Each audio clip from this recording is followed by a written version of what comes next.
Good evening, African Confessions. I am back with another episode. There is a message that I want to share with you guys, and this message reads like this. Hello, how are you, African community? I am a young boy who is aged 24, and I am now doing my third year in college. But I am paralyzed, Brother Nashi. Most of the times, I am always indoors because I can't even move around on my own. But I was not born like this, but because of an accident. And I can say that the accident that happened to me, it was all because of peer pressure. And each and every day, I always regret. The most painful part about my story, Brother Nashi, is that I had this other girl that I loved so much, and it always breaks my heart whenever I try to speak with her, and she seems as if she is no longer interested in me. She is now actually dating one of my best friend. I think that the reason why she doesn't want to date me anymore, it is because of my condition. I don't think that I'll ever be able to get married to anyone. Most of the times I am always in bed. And when I am in bed, I can't even get out of bed so that I can go to the toilet. Lucky enough, my parents are wealthy enough to provide for all of my needs. But I need attention. I need love. And I do not think that the love that I am going to get from my parents only is going to be enough. What about my heart? With the condition that I am facing right now, I don't think that any woman will ever want to get married to me, because without any assistance, I can't even go to the toilet on my own. Hence, I only date online, and whenever I meet a girl online, when she will ask me to come and meet up with her, maybe in town, or if she will tell me that she wants to come and visit me at my parents' house, I'll always give her excuses because I am afraid of being rejected. The reason why I am afraid of being rejected, it is because me and this girl, we met whilst we were in primary school. That is when we started dating. Until I finished my high school, we were still dating. Then she could not continue with her education because she failed to pass her matric, so she stopped going to school. But I continued with my education. But me and her, we were supposed to become a couple. But ever since I got involved in this accident, she just rejected me. To make matters worse, she then decided to date my best friend. But I do not want to complain a lot. All that I can say is that I am like a living testimony. I died and I was raised from the dead by the grace of God. My story goes like this. Coming from a Christian family, my mom and my dad raised me up in a Christian way, me and my younger brother. We were raised by my mom, but my dad, he always worked out of province. He was working for the government. So most of the times, my father was never at home. He was also working at the embassy in the United Kingdom. Growing up, I always thought that our dad had abandoned my mother, but now that I have grown up, I can see that it was because of the pressures of trying to provide for his family. That is what made him to go and work at the embassy in the United Kingdom, because the salary was much better than the salary that he was going to be getting if he was going to remain in the country. He used to send us a lot of money. All that I can say is that growing up, I was a spoiled child. Since I was the firstborn, whatever I needed, sometimes when I would ask my mom, and my mom would refuse to buy me whatever I was asking for her, then I would go and I would speak with my dad behind my mother's back. Then my dad will just load money into my bank account. I got my first car. This was when I was still 13 years old. Even though I didn't have any license, I used to drive that car. Whenever my mom was not at home, I would steal that car. Then me and my friends will drive around, especially at night. I started drinking alcohol when I was around 12 years old. There was nothing to worry about because my parents were wealthy. and all of my friends were wealthy. We were staying in those enclosed suburbs.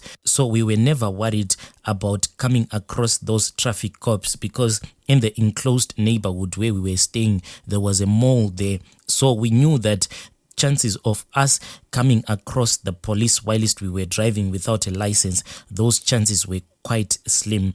After I had passed my matric, that is when I went to college. When I went to college, I was living out of campus and I was sharing with this other guy who was also coming from a very rich family. I can safely say that his father was more rich than my own parents. Then the pressure was just too much for me. If I can say that I am spoiled, I will be lying, because that guy, he was way more spoiled than I was. And that guy, he was more into girls, and he was the one who introduced me into taking drugs. And that guy, he was a DJ. So me and him, we used to go to a lot of VIP clubs where you'll be having his DJ gigs. And sometimes we used to host these things that are called sex parties and gang up with rich old men, which we call blessers at college. So me and my friend, we used to approach most of these college girls so that we can tell them that there was this other blesser who was looking for a very young lady to have fun with.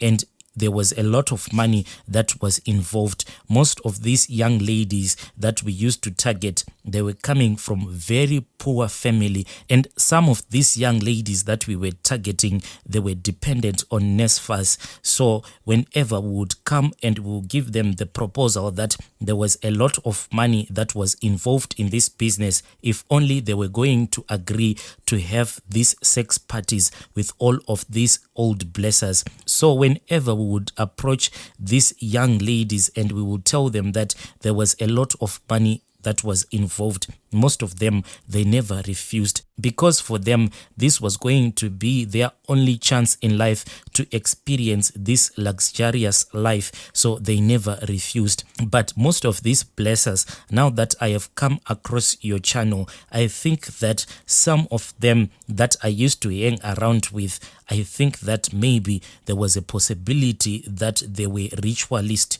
because I still remember that, because there was this other time that I had hooked up this old blesser with this young lady whom I was attending the same class with. She was like a best friend to me. But after spending a night with that old blesser who was an Indian guy, she came back to me. Then she said, even if it means that I am going to be given R1,000,000 in one night, please do not hook me up again with your so-called blessers, because what that man did to me, I can't even tell you. Even though she never told me what that old Indian man did to her, but that question always stuck on my mind until I had that confession about that slay queen. Hence I am suspecting that maybe this old rich man that I was hanging around with, maybe some of them, they were ritualists.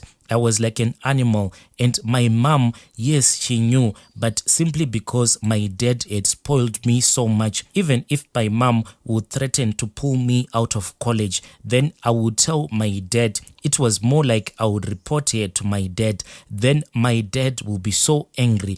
He told me that his own father had abandoned him at a very young age, and he never bothered to look back. This was after my father was born. Then my grandfather ran away with another woman. My father was born in KZN. Then my grandfather ran away with another man's wife. Then they came to Johannesburg. And after that, they never received a phone call or a letter from my grandfather who was staying in Johannesburg. So my father really spoiled me. So my father thought that he was trying to be there for me, and he was trying to correct the mistakes that were done by his own father. But by treating me in that way, he was actually spoiling me. After I got involved in that accident, that is when I realized that all along my father was spoiling me. I went to do my attachments, and when I was looking for a company that could offer me a post to do my attachments, I never struggled because my father was well connected. When I was working for my father's friend, that is when one day I was busted. My father's friend caught me doing drugs in my office. Then he reported me to my father and my mother. My mother was really angry, and my father could not save me from this. My mother had enough of me because during weekends I used to come home late, bringing in different ladies in the house. She could not control me, Brother Nashi, because some of these ladies that I was dating, they were close to her own age. And all of these ladies, it's not like they were in love with me, but they had noticed that I was a spoiled kid. After getting busted whilst doing drugs at work, that is when my mom discussed with my grandmother, and I went to stay with my grandmother until I could finish doing my attachments. When I went to stay with my grandmother, I saw a bigger opportunity for me because my own grandmother and my mom's younger sisters, they all continued spoiling me because they knew that if I was going to report them to my dad was not going to send them any money because my dad is like the breadwinner of the family on my mom's side and on his side. So they all know that I am the one who is closest to his heart. Yes, they can try to discipline me, but not that much. Now, when I was staying with my grandmother, usually when it was weekend or on a Friday night, most of my mom's younger sisters, they would go and stay with their boyfriends. So it will be only me, my grandmother, and some of my cousin sisters, and those ones, they knew that they cannot control me. One day, when I saw that there was no one home, it was somewhere around past 5 p.m. and I was alone at the house.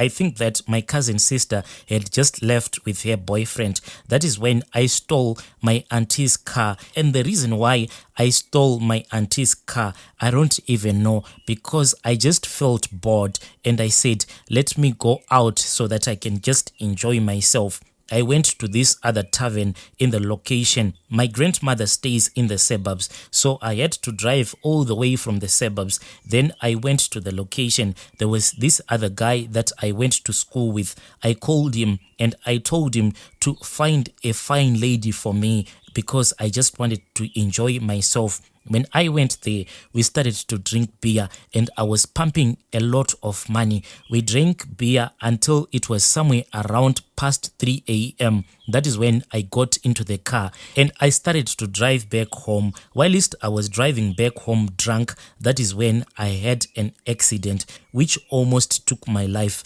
I was not even the one who was at fault when that accident happened because I waited for the robot until it gave me the green go ahead, and I didn't notice that by the time that I was crossing the intersection, there was another car that was jumping the red robot, and that car came speeding and crashing into my car. And after I got involved in that accident, I was then in a clinically induced coma for 1 month. I will explain everything that I was experiencing during this time. I don't know when this thing exactly happened, but all that I know is that my spirit came out of my body and I went to a very beautiful place. But as I went into that place, I saw that there was a table that was set before me.